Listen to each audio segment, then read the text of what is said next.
creating plasma. And it's under these extreme conditions that something really, really cool happens. Nuclear fusion.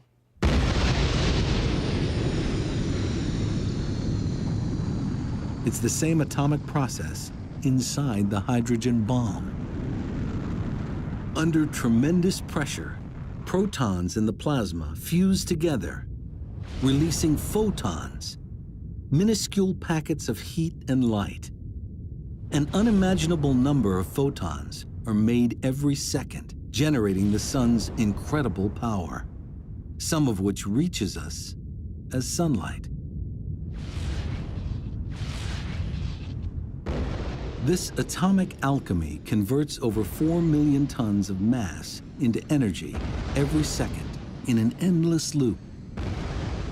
That much mass into energy is the equivalent of 10 billion hydrogen bombs being created every second. The sun does this day in, day out. It's been doing it for 4 billion years, and it's going to continue to do so long after I'm gone.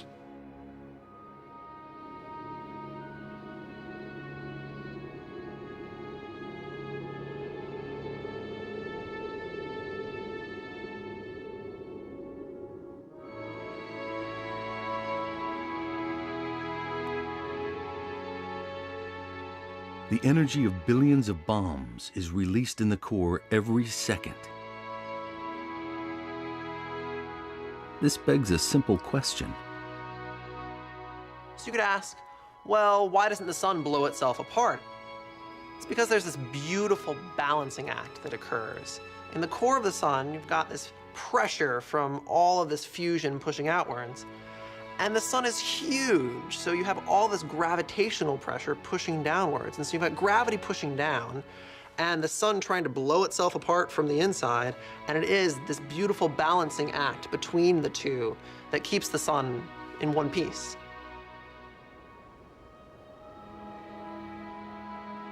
This light, born at the core, reaches us after a remarkable journey.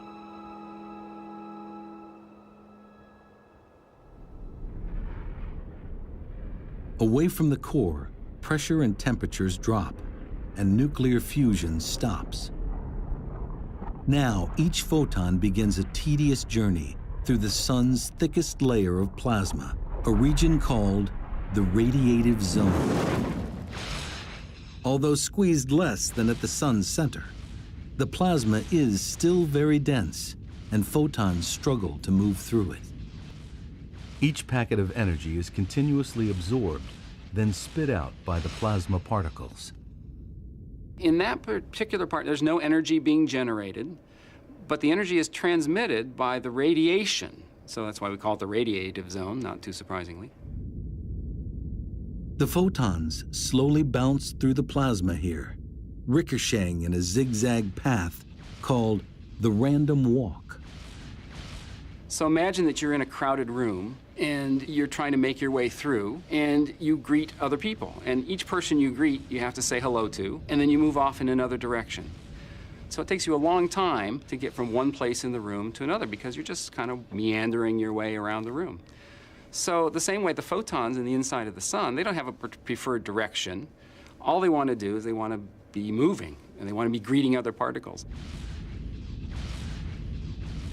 Though moving at the speed of light, 186,000 miles a second, it takes photons over 100,000 years to cross the zone. Eventually, the photons reach a boundary where pressures drop again. The plasma thins, and moving through it gets easier. The photons still pack a lot of energy. Now, they leak out into the convection zone, heating it from below. The thinner plasma in this zone makes the photons move in a different way. So instead of bouncing, all of a sudden there's an ordered motion. So it's as if all of a sudden someone said, lunch, and all the particles decided, oh, we all have to go this direction. You still have to wait in line to get out, so it takes a month to get from the bottom of the convection zone to the surface, but it's a relatively short period. During this short period, heat from the photons sends plasma here into perpetual motion, a maelstrom of churning 125,000 miles thick. Think of it like a massive lava lamp.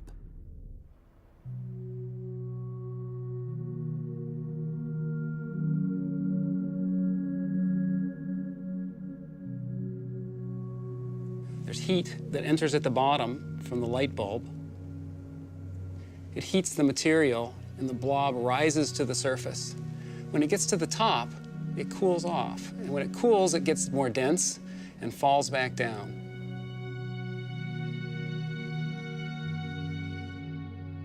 This is a good analogy for what's happening inside the sun. We have the core of the sun heating the material at the bottom of the convection zone.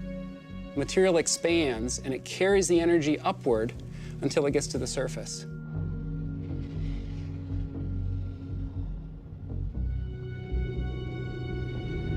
These incredible images reveal convection at the sun's surface, rising and sinking plasma that creates a mesmerizing structure called granulation.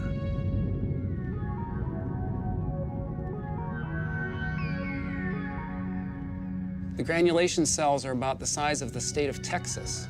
They only last for about 12 minutes, so there's an incredible amount of energy. It's a very dynamic, very chaotic place. And all of the activity is going on the surface of the sun where we can see it. Photons produced at the core finally reach the surface. They emerge as a weakened form of solar energy. This weakened energy reaches Earth in 8 minutes. We know it as sunlight. So 100,000 years, about a month, and then 8 minutes. Once you get to the surface of the sun, it just takes 8 minutes to get to where you can see it. Unimpeded, the trip from the core to the surface would take the photons a matter of seconds. In reality, the sunlight that shines on us today may have been created during the last ice age.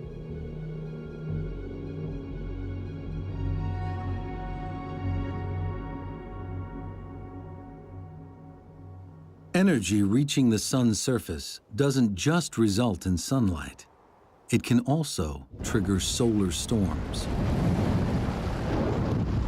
Understanding the sun's destructive power requires 24-hour precision surveillance, something that, until recently, was impossible to achieve. 5, 4, go for main engine start. 3, 2, 1, 0. And ignition and liftoff of the Atlas V with the Solar Dynamics Observatory. February 2010. NASA launches its most sophisticated solar satellite yet.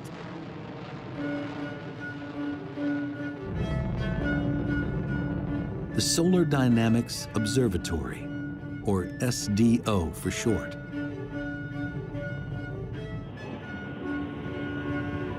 Coming up on Mach 1. SDO is the first satellite to deliver almost continuous, super high resolution coverage of our nearest star, giving researchers unprecedented access to the sun and its secrets. The first day was very exciting. We knew we were going to open our doors that actually let the sunlight into the instrument for the first time. We started looking at the first pictures, and it was almost in focus. And as soon as we focused it, it was just beautiful. The new images reveal the sun like never before. An alien landscape where strange structures ebb and flow. Giant tornadoes, hundreds of thousands of miles high, that could easily engulf the Earth. And superheated bubbles of plasma the size of Alaska. When I look at the pictures, I think they're really beautiful. I'm struck by the dynamics of it. Things are changing all the time, no matter where you look. and I'm also pretty daunted by the complexity of it all. That's not surprising. Previous satellites only revealed a portion of the sun in high resolution. Now, they see it in mind-boggling detail. Now, in order to look at the Solar Dynamics Observatory images that we're bringing in every day, we've built this very special wall, which is 9 high-definition television screens together that can display these images, so that the instrument and the display system together are an entirely new way of looking at the sun. We can see all the details of what is going on, and that is really a quantum leap in solar physics. Being able to see all of that all the time, a continuous eye on the sun.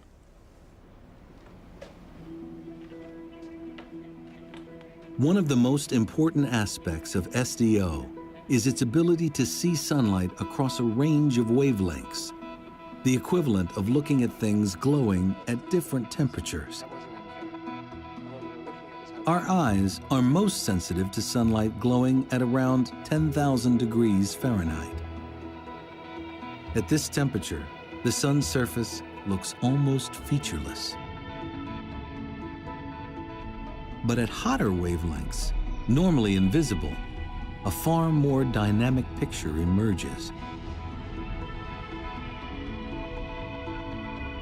The February 15, 2011 storm is a perfect example.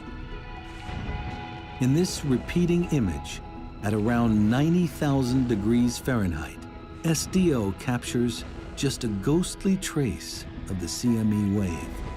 But at just over 1,000,000 degrees, the superhot plasma rippling away from the eye of the storm is much clearer. This allows researchers to see coronal mass ejection waves evolving across the entire sun. This is an absolutely amazing time for solar physics because of these beautiful high-resolution images that allow us to understand better the physics behind what's going on when solar storms erupt.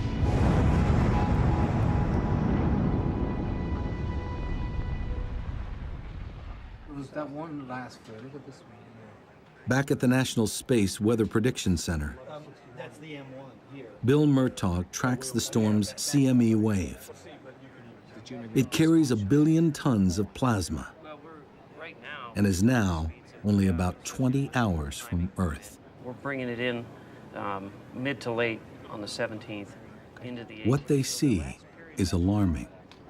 Well, there's actually 3 CMEs that we're looking at. So we bumped up some numbers for late tomorrow. Yeah. It's not a single CME wave, but 1, 2, 3 of them. We won't call it the perfect storm yet or anything, but conditions are lining up for some significant space weather. Their models show trajectory and speed, but the big unknown for Murtaugh is how powerful the waves will be when they hit.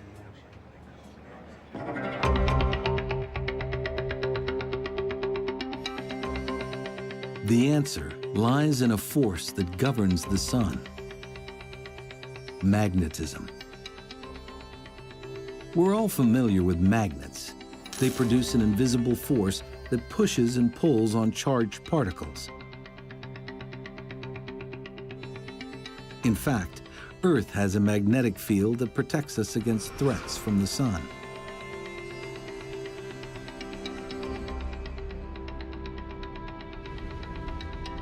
But we are less familiar with the sun's magnetic power, which researchers believe plays a major role in driving solar storms. We've essentially learned that it takes 2 things to make a star magnetic. It needs to have these convective motions right underneath the surface, the bubbling of the gas. It needs to spin, and the faster it spins, the more active it becomes. And wherever those 2 things, the bubbling and the spinning, can interact, that's where we see the strongest magnetic activity in stars. Astronomers know that the surface of the sun spins in a strange way. Travel from the poles of the sun towards its equator, and you'd notice it turns faster. Analyzing sound waves inside the sun reveals that the plasma layers beneath the surface also spin at different speeds. That's because they act like fluid.